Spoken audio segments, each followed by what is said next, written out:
the one who stayed. My name is Elias and I'm 54 now. But the weight of this story began pressing on me decades ago, the day my wife Leona walked out and left me with our two daughters, Amara, who was just 10, and Callista, barely 7. Leona wasn't made for quiet nights and packed lunches. She was fire and drama and unfinished dreams. After she left, she showed up now and then, always with grand promises and glitter in her voice.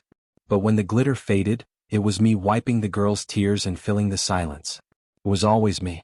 I worked at the same manufacturing plant for almost 30 years. Started from the bottom and clawed my way up.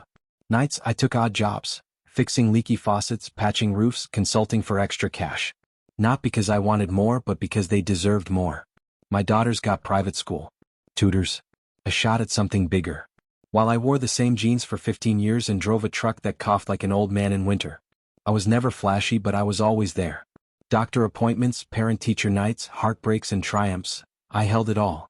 And for a long time it felt like enough. But everything started to shift when Leona came back. Only this time she wasn't alone. She had a new husband, Sterling. The kind of man who talks with his hands and wears suits even to brunch.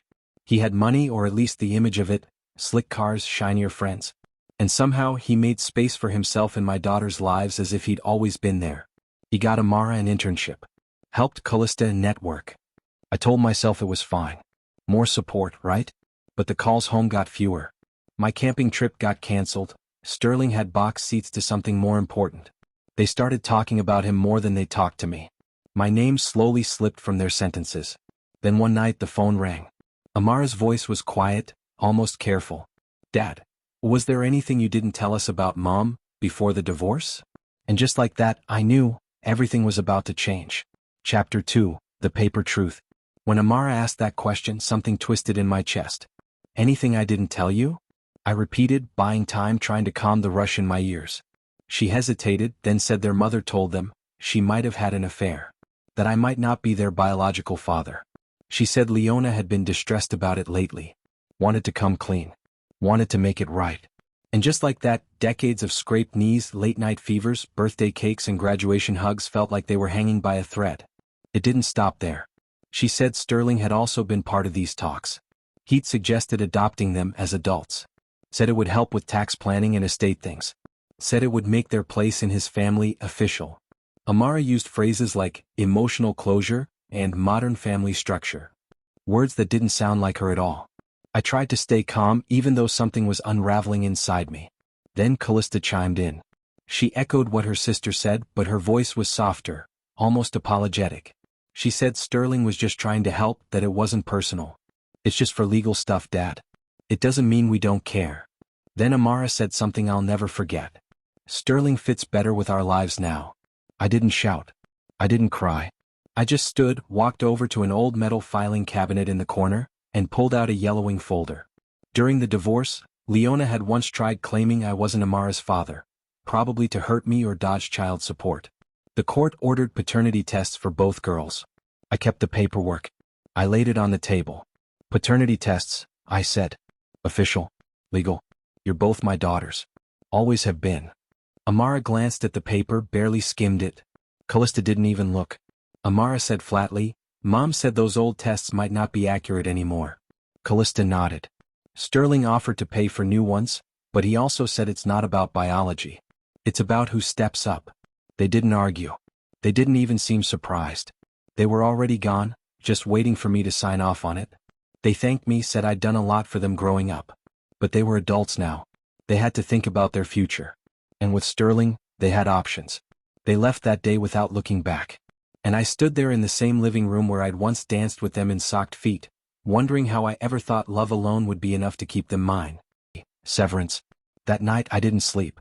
I sat in the quiet, surrounded by echoes of a life I'd built from nothing, for them. Every corner of the house had a memory. The squeaky floorboard in the hallway? That's where Callista used to leave her shoes, no matter how many times I reminded her. The chipped mug in the sink? Amara made it in 3rd grade art class. Best dad ever in crooked blue letters. But now I was just a footnote in the new story they were writing with Sterling and Leona. The next morning I woke up with one clear thought. If I wasn't their father in their eyes, then it was time I stopped acting like one. I picked up my phone and started making calls. The first was to end the small allowance I still sent Callista every month. For textbooks, she said. Then I called the landlord managing Amara's apartment in the city. I'd been helping with her rent. That stopped too. Next, I called my insurance. Took them off my health plan. They were adults after all. They'd made that clear. Then I contacted the bank. I had co-signed the loan for Callista's car. I told them I was revoking my co-signature. It was messy but possible. They'd need to refinance without me. Or maybe Sterling would step in. He seemed to be their solution for everything now. Lastly, I went to the bank and closed 2 small savings accounts I'd quietly set up years ago. Just in case money. Emergency funds they didn't know I was still topping up. I transferred the funds back into my account and typed out one final message. It was the same for both of them. I have received your decision regarding your family and future. As you no longer consider me your father, I will no longer be providing for your adult lives. I wish you well. I hit send. Then I blocked their numbers. And for the first time in years, I let myself sit in the silence, not as a father waiting for a call, but as a man learning to live for himself again. Chapter 4, When the Fantasy Cracks. For months after that message, silence filled every corner of my life. No texts. No voicemails. No birthday calls. Just quiet. I didn't chase after them. I didn't unblock their numbers. I had nothing left to give, no more pieces of myself to hand out like spare change. Then, little ripples started coming in. Not from them directly but through people who still talked. A neighbor mentioned seeing Amara back in town looking worn out. A friend from the plant said he heard Sterling's business had taken a hit. Something about a deal falling through. A bad investment. Turns out, Sterling's shine was fading fast. Amara's fancy internship didn't turn into a full-time job. The connections he promised didn't deliver. Callista's agency lost a major client, and her hours got slashed. The luxury future they'd gambled our relationship on was starting to crack at the seams. And with it, the silence began to break. Callista was the first to send a message. Hey Dad. Just checking in. Hope you're doing okay. No mention of what had happened. No apology. Just a cautious knock on the door of a house they'd walked away from. A week later, Amara left a voicemail. Hi Dad. It's me. I was just thinking about you. Give me a call if you feel like it. Like it had all been some misunderstanding. Like they hadn't told me, flat out, that someone else fit better in their lives. I didn't respond. What could I possibly say? Glad you remembered me now that your golden ticket's live. The 10 minutes. It was a Saturday morning just past 9 when the doorbell rang.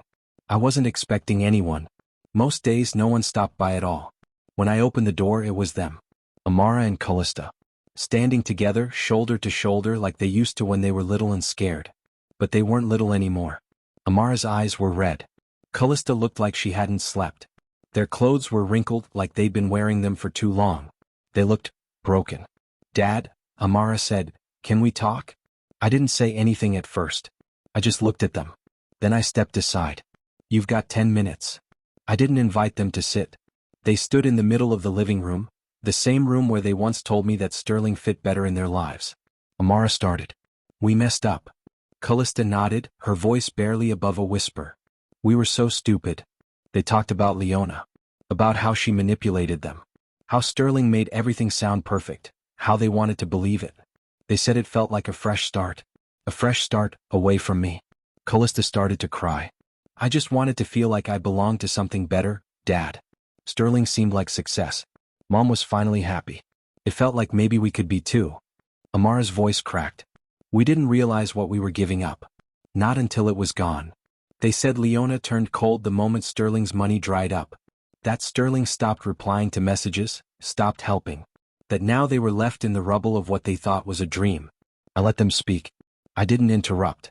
I didn't comfort. When the silence finally settled, they looked at me, wet-eyed, hopeful, begging without words. I kept my voice even. So let me get this straight, I said. Your mother, the one who abandoned you, told you I wasn't your father. Her new husband, a man you barely knew, offered to adopt you for a tax break. And you both, as educated adults, believed that. They flinched. Amara opened her mouth, but I raised a hand. You wanted a fresh start, Amara? A fresh start from what, me? The man who worked 70-hour weeks so you could chase your dreams. Callista whispered, it wasn't like that. It was exactly like that, I said quietly. They were both crying now. But I wasn't. I had nothing left to give them, not even my tears. Chapter 6, The Door. They stood there crying. But the tears didn't reach me, not anymore. Not after everything. I took a deep breath, steady and calm. You came here because your new life fell apart, I said. Not because you realized what you lost, but because what you ran to couldn't hold you. You didn't come when things were good. You came because your safety net broke, and you thought I'd still be here to catch you. They didn't argue. They just stood there, broken in a way I couldn't fix. You told me Sterling fit better with your life. You looked at the paternity papers that proved you were mine and shrugged. You let yourselves believe I wasn't your father because it was convenient. Callista sobbed. Dad, we were wrong. We know that now. We're sorry. Please, we didn't mean to hurt you. Didn't mean to? I said, my voice quiet. When you stood in this room and told me I wasn't your real father, when you chose Leona, the woman who disappeared on you, and Sterling, a man who only ever offered you a story, not a life, that was a choice. Amara's voice cracked. Please, Dad, we just want another chance. No, I said. You don't want a second chance. You want a safety net. But I'm not it anymore. They both went silent. I walked to the door. Held it open. You made your choice. Now live with it. Go back to Leona. Go back to Sterling. I hope you find what you're looking for, just not here. Amara stared at me like I'd slapped her. Callista covered her mouth, shaking. I don't hate you, I added. But I'm done being hurt by you. They stepped outside slowly.